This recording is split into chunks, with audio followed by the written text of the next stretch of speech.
Stephen A. Smith has played the race card on Jerry Jones for getting in this dispute with David Mulugeta, Micah Parsons' agent, or refusing to deal with him. Let's play the clip here of Stephen A. Smith playing the race card on Jerry Jones. Because now, yes, I'm going to say it. It is taking on racial connotations. And in racial connotations, here's what I mean by that. You cannot sit up there and say that you had a negotiation with a player and you're not talking to his representation. That is, I mean, that reeks of you trying to take advantage of somebody. And listen, years ago, and I covering the NBA, Commissioner David Stern, you had players that were so offended by sitting across the table from him and some of the things that he would say. And I would look at them and I go like this. If somebody rolled up to Michael Jordan, LeBron James, D. Wade, or one of us and just said, we want to play you one-on-one, wouldn't you be insulted? Well, that's how that man felt with you sitting across from the negotiating table with him, because that's his lane. You understand? This is not what you do, not compared to him. And what I'm saying is Jerry Jones is a multi-billionaire. Okay, the Dallas Cowboys franchise is worth over $10 billion. This man is negotiating deals for breakfast. This is what he does. Yes, it is. And bullying agents is what NFL, NBA, Major League Baseball, this is what they do. This is my issue with Stephen A. Smith. And I know many of you, it's personal. You're just jealous. You hate. No, the man has no journalism real experience. This is commonplace. What Jerry in a dispute with an agent and trying to cut the agent out and going directly to the player, that's been going on since the beginning of time.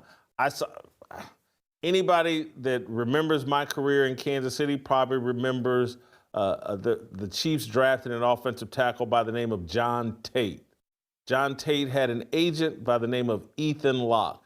Carl Peterson, the general manager, hated Ethan Locke and tried to go around Ethan Locke and get directly to John. This is what ownership and high-level executives, they hate the agents.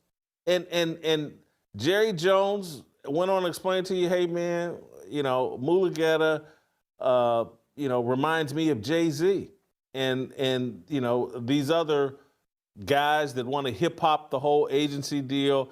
This is nothing new. This isn't racism. This is millionaires arguing with a billionaire. And the players, a lot of times, there's many players that don't want an agent. They think, you know, look, man, these contracts are all cookie cutter, copy and paste, and I can do the research on what guys at my level get paid. Anyway, Stephen A. just playing the race card because that's what they do at ESPN. I think it's unfair. Yeah, and Jason, I think more than the race card, or just as much, he's playing the victimhood card. I don't know if he's trying to get back in the good graces of Terrell Owens, but I would have said, me personally, what I would have said was, hey, players, if you don't want this to happen to you, don't ever meet with an owner individually. It's the most constructive advice you can give. Have your representatives represent you. Do not be in a room by yourself with a wheeler and a dealer and a guy who's an absolute shark.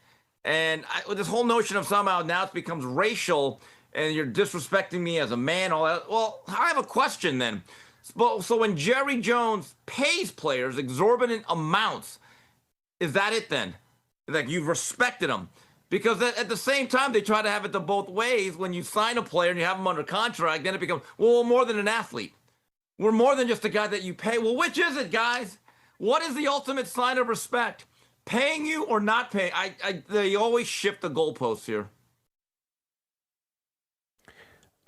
He said, you know, it does have some racial connotations. Let me explain why, and then went on to explain how it had no racial connotations. It was an owner just, he said, trying to bully a player. Like, where did the race stuff come in? Yeah. He didn't ever explain it. Well, because Micah Parsons is black, he's suggesting Jerry would never do this to a white player. Where's that proof? And yet, first of all, Jerry would do it. Of course. Anybody would do it.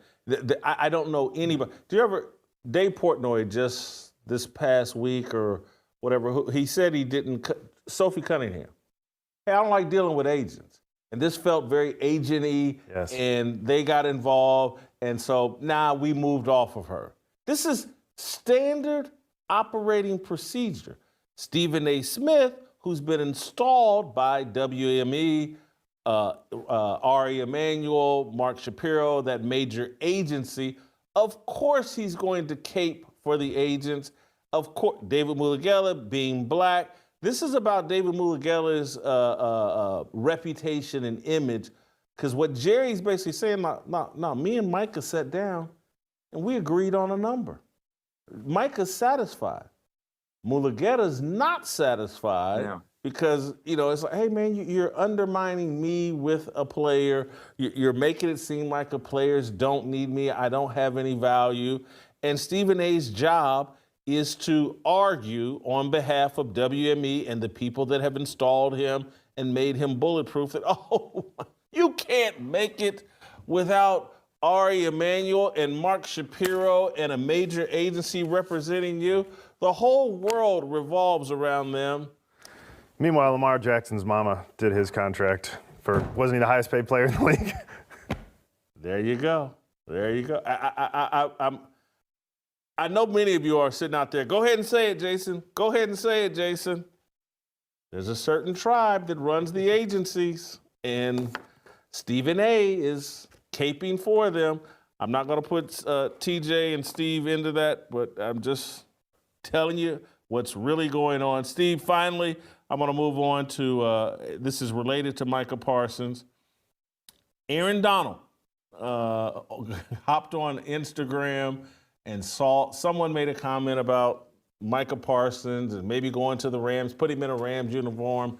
And Aaron Donald hopped in IG and said, if Micah Parsons goes to the Rams, I might have to call, and he tags his agent, and get in football shape with that D line would be unreal. Micah Parsons.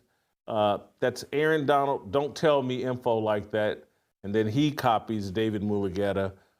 Do you think, Steve, Aaron Donald would consider in a real way coming out of retirement after 1 year to play alongside Micah Parsons? Generally, I would say no, but keep this in mind. Aaron Donald, when he retired, was still an all-pro level player. He looked like a guy that still had something in the tank. He's relatively young. And I think this is also a factor, if not unlikely. If Matt Stafford is upright and healthy, that is a contender in the NFC. I actually like the nucleus. They drafted very well. They had two guys from Florida State last year that played very, very well and looked like they're going to be stalwarts.